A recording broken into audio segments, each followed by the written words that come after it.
নমস্কাৰ, আজি বনাব ওলাইছোঁ আৰু কেইটামান ডিজাইন আৰু আপোনালোকৰ আগতো শ্বেয়াৰ কৰিব ওলাইছোঁ ডিজাইন কেইটা।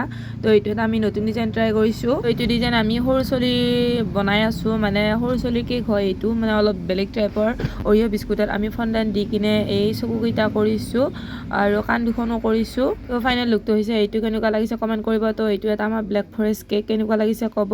তো এইটো আমাৰ কাৰ থিম কেক, মানে বেলেগ আৰু দেখাই থকা নাই, ডিজাইনকেইটা দেখাইছোঁ। এইটো ডৰেমন কেক।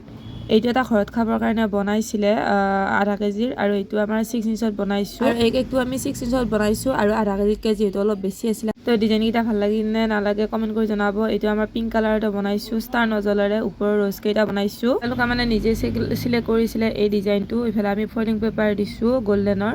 তো এটা মানে ভাল লগা হৈছে আৰু ওপৰত স্প্ৰিংকল দুটামান দিছোঁ গল্ডেনৰে। তো ফাইনেল লুকটো হৈছে আমাৰ এইটো। কেনেকুৱা লাগিছে ক'ব। এইটো ওজনটো আপোনালোকৰ আগত দেখাই আছোঁ। এয়া হৈছে আমাৰ 834 গ্ৰাম, মানে আধা কেজিতকৈও বেছি হৈছিলে।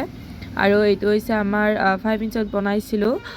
এইটো আমাৰ মানে চিম্পুল ডিজাইন ডৰেমন থিম কেকৰ আছিলে। তো নাম আছিলে কল্যাণ স্পেলেছ চিলভাৰ স্প্ৰে কালাৰ মাৰিছোঁ। তো ফাইনেল লুকটো এইটো। আৰু এইটো এটা সেনেকুৱাই ডিজাইনৰ।